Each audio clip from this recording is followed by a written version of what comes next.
Hello everyone, আসসালামু আলাইকুম। আমি জাকির হোসেন থাকছি আপনাদের পাশে নতুন আরও একটি ভিডিও নিয়ে। তো আজকের ভিডিওতে যেটা আমি দেখাবো সেটা হচ্ছে ফ্রিজের কম্প্রেসার খারাপ। এই কম্প্রেসারটা খারাপ, এই কম্প্রেসারটা কীভাবে খারাপ হলো আর কীভাবে আপনারা বুঝবেন যে ফ্রিজের কম্প্রেসারটা খারাপ হয়েছে, কীভাবে আপনারা চেক করবেন সেটা নিয়ে আজকে আমরা কথা বলবো এবং কি আমি এই ভিডিওতে দেখাবো।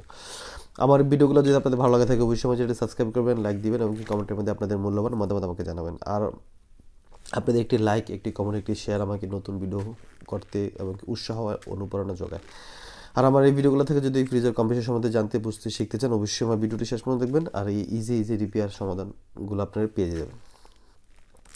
কথা না বাড়াই চলে যাচ্ছে কাজের মধ্যে। তো ফার্স্টে আমি যে কম্প্রেসারটা নিয়ে আজকে কথা বলবো, যে কম্প্রেসারটা আমি আপনাদেরকে আজকে চালাই দেখাবো সেটা হচ্ছে এটা একটা নর্মাল একটা ফ্রিজের কম্প্রেসার। এটা হচ্ছে 120 ওয়াটের কম্প্রেসার এবং কি 220 ভোল্টের।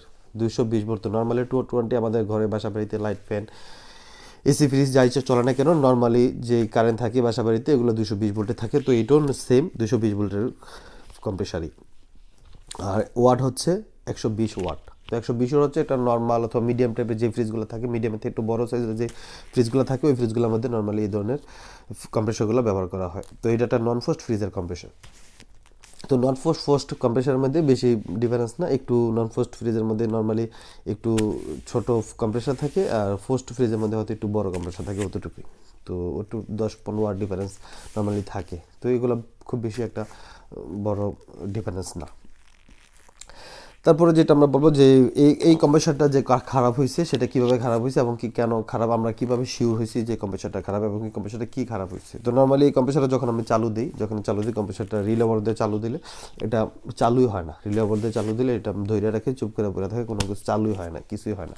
তো তারপর যখন আমরা এটাকে এরকম একটা কট নিয়ে এরকম একটা তার যদি আমরা কোথাও থেকে নেই এটিগুলো যে কোনো ফ্রিজ, এসি অথবা যে কোনো লাইনের মধ্যে এরকম তার থাকে, প্লাগের মধ্যে চার্জার মার্জার টিভির মধ্যে এরকম ধরনের লাইন থাকে। তো এরকম দুটা ক্লিপ লাগানো থাকবে তিনটা তারের মধ্যে। এটা হচ্ছে ফেস, এটা নিউট্রাল, এটা আর্থিং, এরকম তিনটা তার লাগানো থাকবে এরকম মাথার মধ্যে দুইটা তার আর এখানে আর্থিং লাগানো থাকে। তো এই তিনটা তারওয়ালা যদি আমরা একটা কট নিই, যে কোনো ক্লিপ লাগানো থাকে, তো ক্লিপগুলো আমরা এখানে ফার্স্টে যে এখানে যে তিনটা তার আছে, এখানে যে তিনটা লিড আছে, তিনটা পয়েন্ট আছে উপরে, যে কমন, রানিং, স্টার্টিং।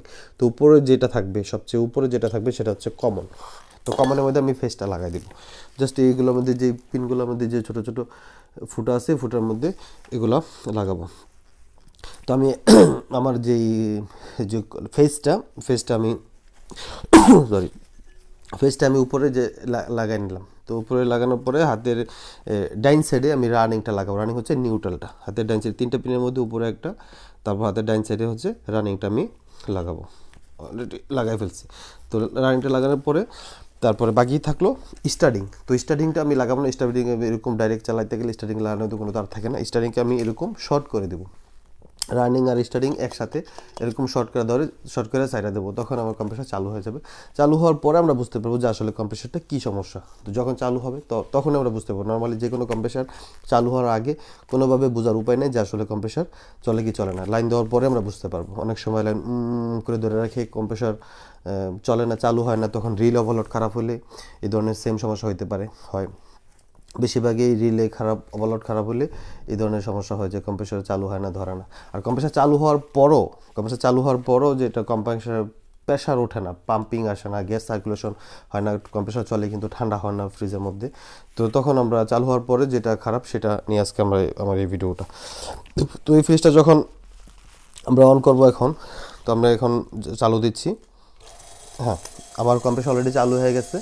তো চালু হওয়ার পরে আমরা কি বুঝতে পারবো সেটা হচ্ছে আমার যে ফ্রিজের যে নর্মালি কম্প্রেসার যে পাইপ থাকে তিনটা হচ্ছে একটা চার্জিং, তারপর সেকশন, তারপর ডিক্সার। তো এখানে যে তিনটা পাইপের মধ্যে একটা একটা হচ্ছে গ্যাস ঢুকানোর জন্য আর একটা হচ্ছে ঠান্ডাটা ডিপের মধ্যে যে নর্মাল ঠান্ডাগুলো যে ছড়ায় যে পাইপটা দিয়ে, ওই পাইপটা। আরেকটা হচ্ছে যে জালিটা গরম হয়, পিছনের সাইডে একটা কালো যে জালি থাকে, ওই জালিটা যেটা গরম হয় এটা হচ্ছে ডিসচার্জ।